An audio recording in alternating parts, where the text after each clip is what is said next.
Hello viewers, welcome to my channel online study with Bhavesh. आज के इस वीडियो में बात करने वाले हैं द्रव्यमान केंद्र के बारे में। किसके बारे में बात करने वाले हैं? द्रव्यमान केंद्र के बारे में। तो चलिए स्टार्ट करते हैं। देखिए, द्रव्यमान केंद्र क्या होता है?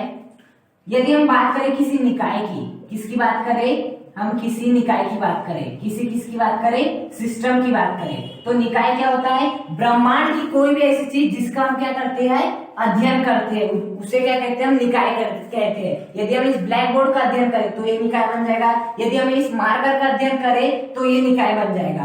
तो यदि हम बात करें निकाय की, तो द्रव्यमान केंद्र क्या होता है? किसी निकाय पर स्थित वह काल्पनिक बिंदु। जो आपका द्रव्यमान केंद्र है वो कोई आपका बिंदु नहीं है, वो क्या है? आपका कोई काल्पनिक बिंदु है।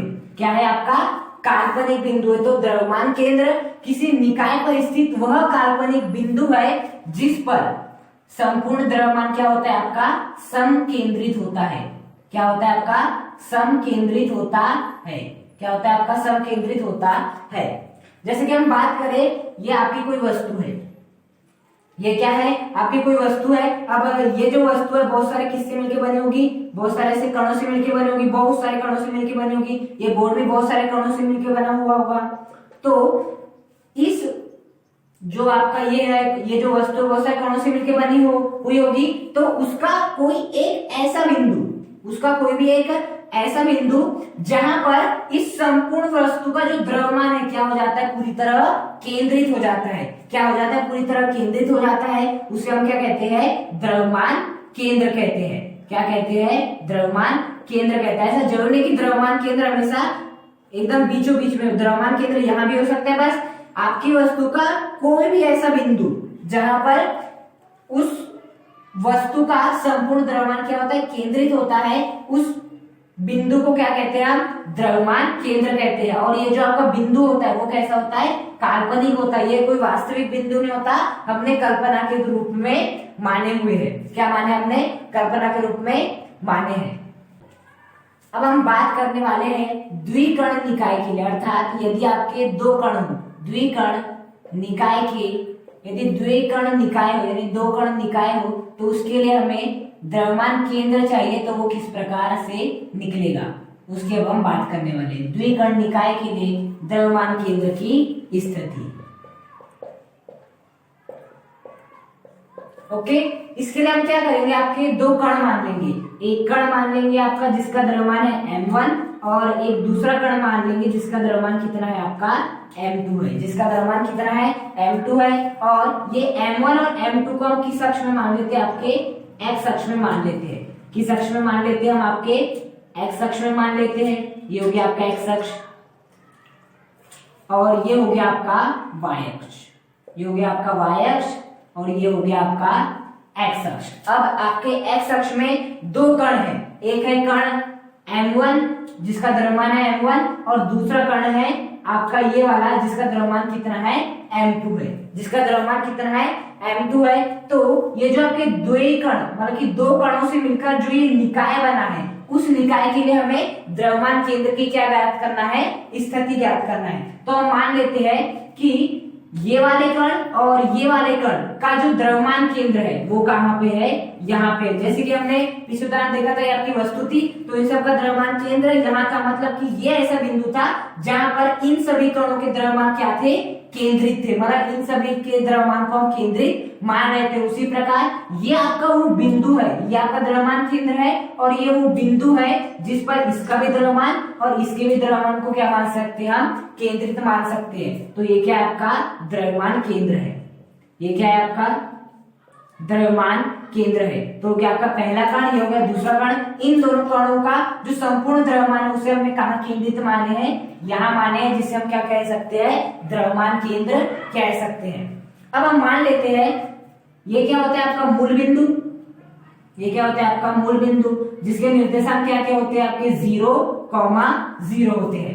अब हम मान लेते हैं कि ये जो आपका मूल बिंदु है, मूल बिंदु से यहां तक की दूरी कितनी है? आपकी x1 है। आपके इस मूल बिंदु से यहां तक की दूरी, कहां तक की दूरी? यहां तक की दूरी। आपके मूल बिंदु से यहां तक की दूरी, इस कण तक की दूरी कितनी है? आपकी x2 है।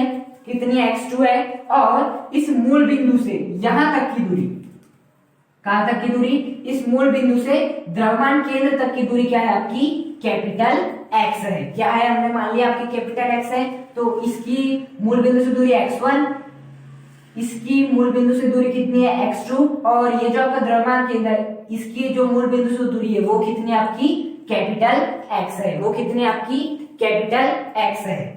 अब हम क्या करेंगे, देखिए जैसे कि ये आपका कोई कण है और ये आपका एक कण है, ये मान लेते हैं आपका क्या है, मूल बिंदु है, ये क्या है आपका मूल बिंदु है, और इस मूल बिंदु से x दूरी पर एक आपका कण है, एक आपका कण है p, एक कण क्या है आपका p है, जिसका द्रव्यमान कितना है आपका कैपिटल m है, जिसका द्रव्यमान कितना है कैपिटल m है, जिसका जो संवेग है वो क्या है आपका स्मॉल p है, जिसका संवेग कितना है आपका स्मॉल p है। ओके, अब मैं यदि बोलूं कि ये जो आपका कण p है, इसका यदि आपको निकालना है मोमेंट निकालना है, क्या निकालना है, इसका मोमेंट निकालना है, अर्थात p का मोमेंट निकालना है, क्या निकालना है आपका, p का मोमेंट निकालना है, अर्थात p के मास का मोमेंट निकालना है, मास मतलब द्रव्यमान का। ये जो आपका है p है, p क्या है आपका एक कण है, इस p जो आपका कण है इसका जो भी द्रव्यमान है उसका क्या निकालना है आपका, मोमेंट निकालना है। तो आप किस प्रकार से निकाल सकते हैं, उसको निकालने के लिए आपको क्या करना पड़ेगा, इस कण की मूल बिंदु से दूरी, बताइए इस कण की मूल बिंदु से दूरी आपने कितनी माने आपकी, स्मॉल x माने हैं, तो क्या आ जाएगा आपका स्मॉल x गुणा, हम क्या हम किसका मूवमेंट देख रहे हैं, आपके द्रव्यमान का मूवमेंट देख रहे हैं, और इस पिंड जो आपका ये जो कण है आपका p, इसका द्रव्यमान कितना है आपका कैपिटल m है, तो ये हो जाएगा, तो xm क्या हो जाएगा, ये जो आपका कण है p, उसका जो भी द्रव्यमान उसका क्या आ जाएगा, मोमेंट आ जाएगा। इस प्रकार से निकाल सकते हैं। यदि मैं सेकंड एग्जांपल की बात करूं, यदि हमें संवेग का मोमेंट निकालना हो, किसका मोमेंट निकालना हो, संवेग का मोमेंट निकालना हो, तो हम किस प्रकार से निकाल सकते हैं आपके संवेग का मोमेंट। संवेग के मोमेंट के लिए जिस भी कण का संवेग निकाल रहे हो, हम इस कण का क्या निकाल रहे हैं, आपका संवेग निकाल रहे हैं, सॉरी हम इस कण के संवेग का क्या निकाल रहे हैं, मोमेंट निकाल रहे हैं। आपको मोमेंट निकालना सीखना है, किसी का भी, आपको किसी का भी मोमेंट यदि निकालना है तो उस कण की मूल बिंदु से दूरी देखना है, जो कि इस स्थिति में भी कितनी है, x ही है, और आप जिसका भी मोमेंट निकाल रहे हैं उसका क्या कर देना है, गुणा कर देना है, और हमने संवेग कितना माने आपका p माने, तो क्या हो जाएगा x इंटू p हो जाएगा। अब यदि मैं बोलूं आपको g का मोमेंट निकालना है, क्या निकालना है आपको, g का मोमेंट निकालना है, g टेंड्स टू आपका ग्रेविटेशनल फोर्स, तो आपको g का गुरुत्व मतलब g का आपको मोमेंट निकालना है, तो मोमेंट निकालने के लिए हम क्या करते हैं, जिस भी कण के g का आप मोमेंट निकाल रहे हैं उस कण की मूल बिंदु से दूरी जो कि कितनी है आपकी x है, और जिसका भी मोमेंट निकाल रहे हैं वो क्या कर देंगे, हम लिख देंगे। जैसे यहाँ के कहते हैं हमने द्रव्यमान का मोमेंट निकाल रहे थे तो दूरी गुणा द्रव्यमान, यहाँ हम संवेग का मोमेंट निकाल रहे थे तो दूरी गुणा संवेग, यहाँ हम जी का मोमेंट निकाल रहे थे तो आपका दूरी गुणा जी। तो इस प्रकार से हम किसी भी चीज का मोमेंट निकाल सकते हैं। मोमेंट निकालने के लिए हमें क्या करना है, जिस भी कण का मोमेंट निकाले उसकी मूल बिंदु से दूरी वो देखना है हमें, उसके बाद हम जिस चीज का भी मोमेंट निकालना है हमें वो देखना है। तो हम अब इसी चीज का प्रयोग कहाँ करेंगे, द्रव्यमान केंद्र की स्थिति निकालने के लिए करेंगे।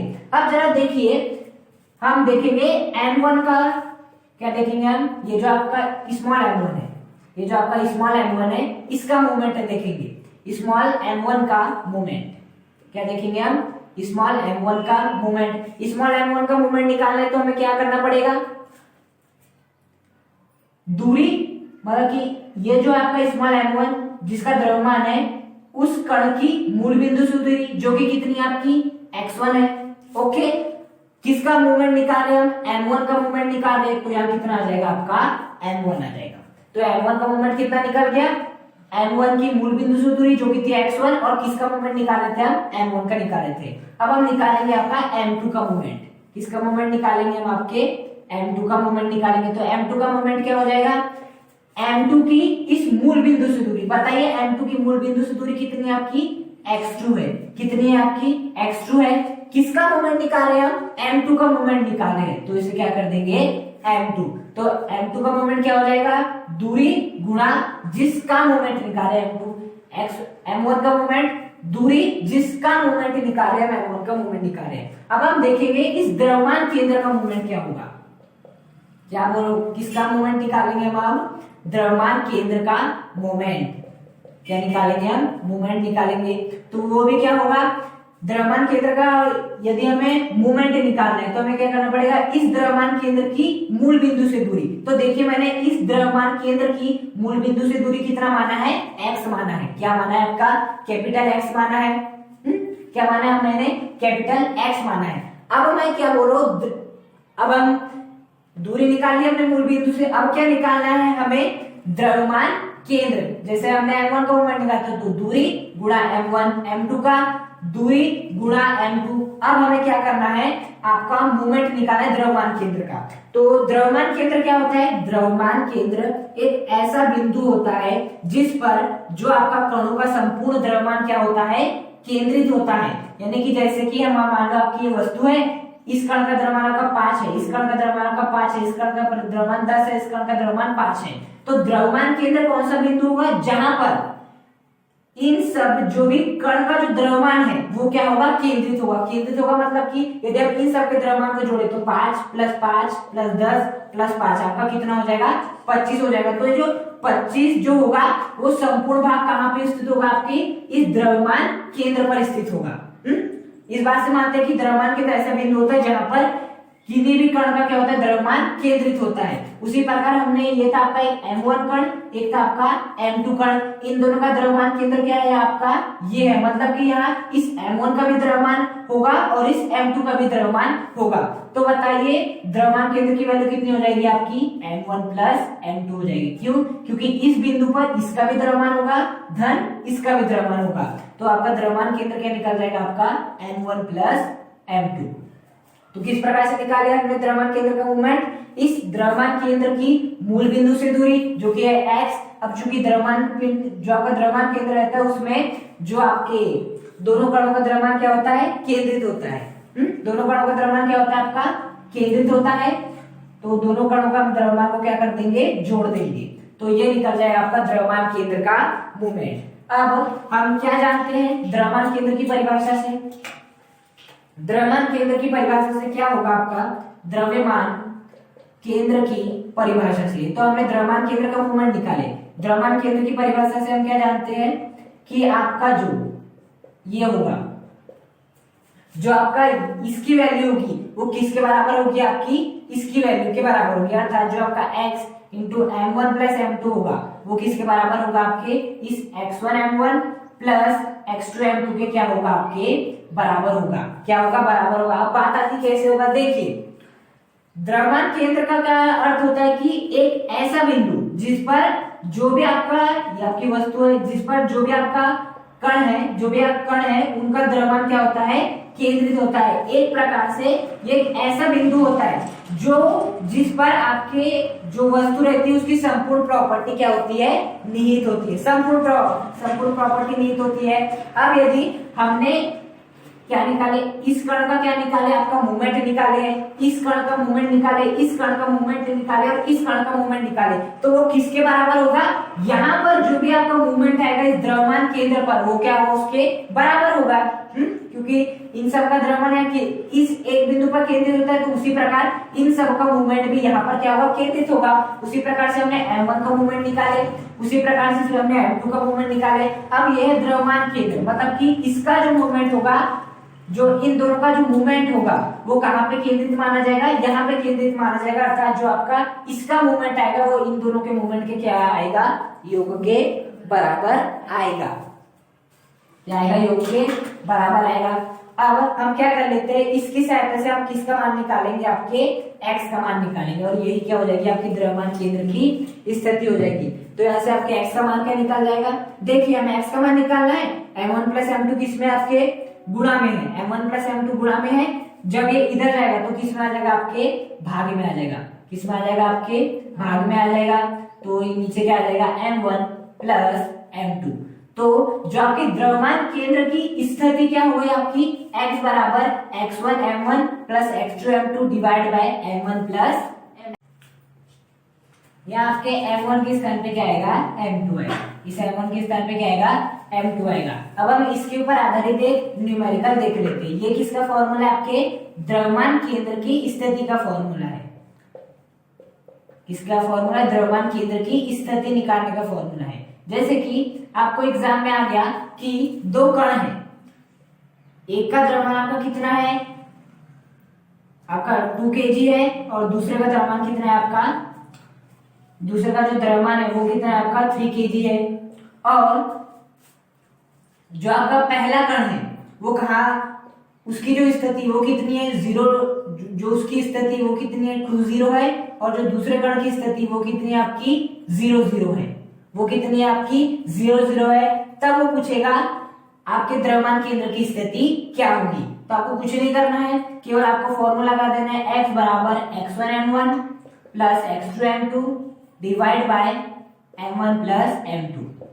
आपके पास किस किस के मान दिए, m1 का मान दिया 2 kg, m2 का मान दिया है आपका 3 kg। अब मान किसके लिए दिया है, हमें x1 x2 का मान नहीं दिया है, लेकिन यहाँ क्वेश्चन में दिया हुआ है। ये जो है ना आपका, ये होता है आपका x1, ये होता है आपका y1, ये होता है आपका x2 और ये होता है आपका y2। तो आपके x1 की वैल्यू कितनी हो गई 2 और x2 की वैल्यू कितनी हो गई आपकी 0 हो गई। तो इस x1 के स्थान पे हम रख देंगे 2 और इस x2 के स्थान पे रख देंगे 0। तो क्या हो जाएगा आपका, फाइनली x1 के स्थान पे रखेंगे 2 इंटू m1 क्या है आपका 2 kg, जिसे हम 2 भी लिख सकते हैं, प्लस x2 क्या है आपका 0 इंटू m2 का मान कितना है आपका 3, तो हो जाएगा 3 divide by m1 plus m2 अर्थात 2 प्लस 3, क्या हो जाएगा 2 प्लस 3। तो ये क्या हो जाएगा, यदि वास्तव में देखें तो 2 प्लस 3 कितना होता है 5, और आपका 2 इंटू 2 कितना होता है 4, और 0 इंटू 3 कितना होता है 0। तो आपका जो द्रव्यमान केंद्र की स्थिति आ जाएगी वो कितनी आ जाएगी 4 5 आ जाएगी। ये तो हुआ आपकी x का मान हुआ। अब यदि लास्ट में आपको क्या लिखना है कि द्रव्यमान केंद्र की जो स्थिति है, जो आपके द्रव्यमान केंद्र की स्थिति है वो कितनी है आपकी 4/5, और क्या कर देना है आपको 0 कर देना है। क्या कर देना है 4/5 0। जैसे कि यहाँ हुआ है जो आपका y है वो क्या है 0 है, यहाँ आपका क्या है ये भी y 0 है। तो जब आप इसकी स्थिति दिखाओगे तो यहाँ भी क्या आएगा 0 आएगा।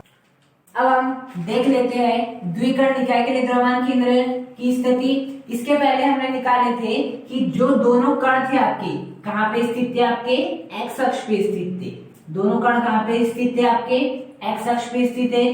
तो जो आपका फॉर्मूला निकला था वो निकला था x1m1 plus x2m2 divide by m1 plus m2। ये निकला था यदि आपके दोनों कण x अक्ष पे स्थित हो तो द्रव्यमान केंद्र की स्थिति के लिए ये फॉर्मूला निकला था।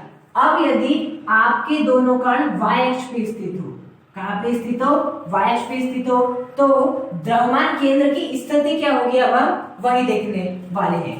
तो हम इसके लिए भी क्या मान लेते हैं, ये आपका x अक्ष हो गया और ये क्या हो गया आपका y अक्ष हो गया।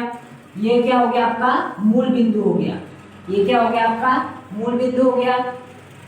इस कण का जो द्रव्यमान है वो कितना मान लेते हैं हम, आपका m1 मान लेते हैं, और इस कण का जो द्रव्यमान है वो कितना मान लेते हैं आपका हम m2 मान लेते हैं।